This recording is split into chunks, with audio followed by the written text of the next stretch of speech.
Hello, I'm Steve Shaw, National Coordinator of Football Officials and Secretary of Rules Editor for the NCAA. And today we're continuing our series of media videos for the 2022 season, and we're going to be focused on game action from Week 5. Now, before we get into our plays, a few quick reports. Kickoffs, we're averaging 10.6 kickoffs per game. About 30% of those are being returned. We've already had 16 returned for touchdowns this year. In replay, we're averaging 2.1 stops per game, 1 overturn per game, and our average time in replay is 1:56 seconds. One thing to keep working on, 17% of those reviews have gone over 2 minutes, and there's opportunity for improvement on that. We've had 20 overtime games in FBS, and 17 of those 20 have been decided in the first 2 extra periods. We've had 3 go beyond 2. We've had a 3 overtime, a 4 overtime, and a 7 overtime game, but that's still working around player health and safety in our rules. And finally, targeting. In FBS, we've had 77 targeting fouls enforced for the year. That's 1 in every 5 games. And what's interesting about that is over half of those targeting fouls have been crown of the helmet hits, right at 56%. And we've had questions about FCS. We've had 34 targeting fouls enforced in FCS, and that's 1 targeting foul in every 7 games. So that's good progress. So with that, let's get on into some plays. Our first play this week, we're in extra periods, and it's the first possession series of overtime. The quarterback rolls right, throws into the end zone near the boundary, and the initial ruling on the field is incomplete. Now, we generally say in the NFL to complete a catch, the receiver has to get 2 feet down, and in college to complete the catch, they only have to get 1 foot in. But really, the college rule states the receiver must touch the ground in bounds with any part of the body. And as we go back and take a look at the play, the receiver's forced out of bounds by the defender, but he comes back in, reestablishes in bounds, and then gains firm control of the ball while airborne, and then gets that left hand down first. And from the end zone view, we see the receiver gains firm control of the ball, he gets that left hand down in bounds, and then maintains complete and continuous control of the ball throughout the process of going to the ground. So replay is going to overturn this to a catch in the end zone for a touchdown. So remember, the college rule requires only that the receiver get any body part down in bounds to complete the catch.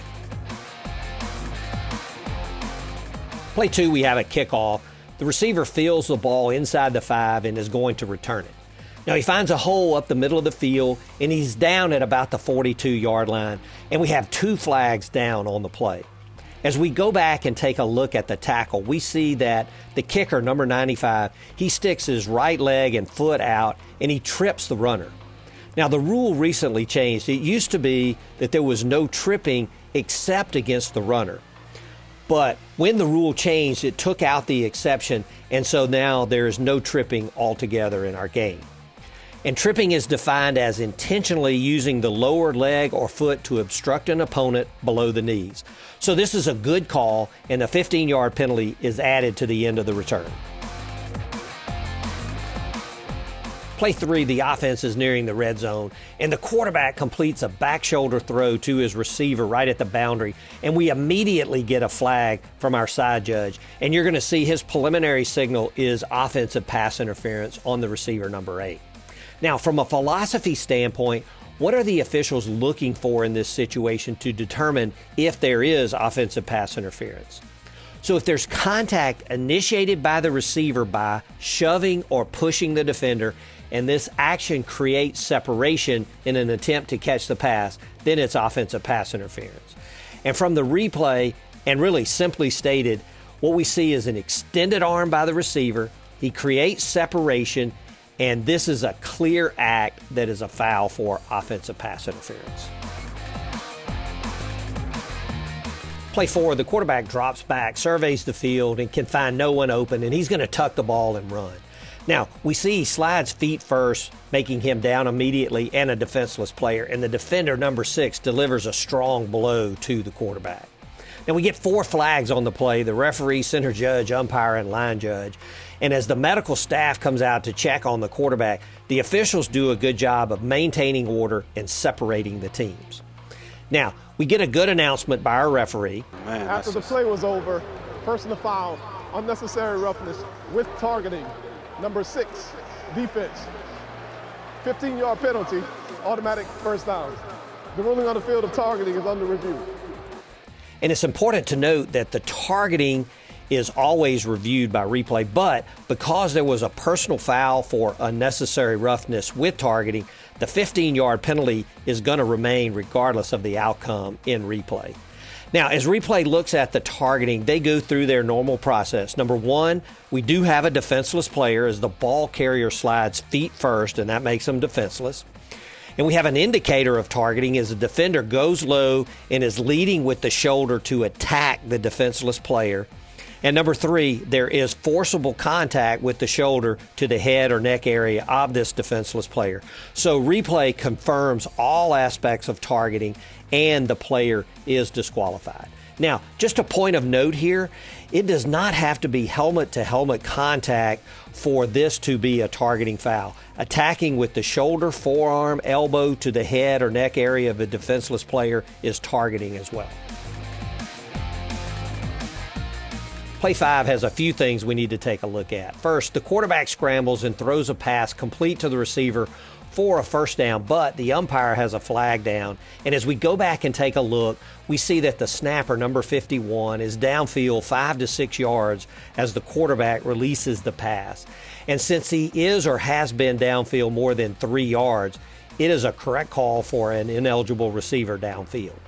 Now, another point of attention on the play is we see 2 hits on the receiver.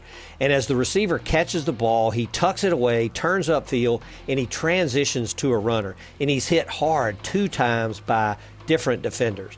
Now, since the offensive player is transitioned to a runner, the only type potential targeting we can have is crown of the helmet. And as we look at the hit, first by number 13, it's with the shoulder and the side of the helmet, so that's no targeting. And then he's hit by number 10. Number 10 is in a head-up position, and the contact is not crowned, so it's not targeting as well. But just before the next snap, we get a stop and an announcement by our referee. The game is being stopped for a medical observer. So this is a good stop and a good practice. The receiver took 2 strikes to the head and neck area and maybe showed some discomfort, and the medical observer stopped the game so number 7 could get checked out by the medical personnel. Now, many conferences have policies on medical observers, and they're implemented in different ways. Some have a neutral medical observer. Some have medical observers appointed by the team. But if the game is stopped, it works just like an injury timeout, except if it's late in a half, the 10-second runoff does not apply. So it's good work here for the medical observer to stop the game to have this player checked out. Our last play this week, we're in an onside kick situation, and let's look at the kicking team's formation. 2 things. First, no kicking team player except for the kicker can be more than 5 yards behind their restraining line, and this is for player safety as to limit the run-up. And then when the ball is kicked, the kicking team must have at least 4 players on either side of the kicker. Again, player safety to keep from overloading one side on these onside kicks. Now, as we watch the action, the kicking team executes the kick properly with all players staying within 5 yards from their restraining line, and there are 4 on the top side of the kicker's formation, and we can see the center judge has a great view of this. Now, after the ball has gone 10 yards, we know that the kickers can recover. They can't advance, but they can recover, and it looks like number 3 has a great opportunity to recover the kick, but he muffs it, and ultimately the receiving team is going to recover the ball back at their own 36-yard line. This was very close to being a perfect onside kick. Well, that's it for our plays this week, and I hope these plays continue to be helpful in terms of rules and officiating philosophies, and we truly do appreciate your feedback. We look forward to another great week of college football. Best of luck to all, and stay safe and healthy.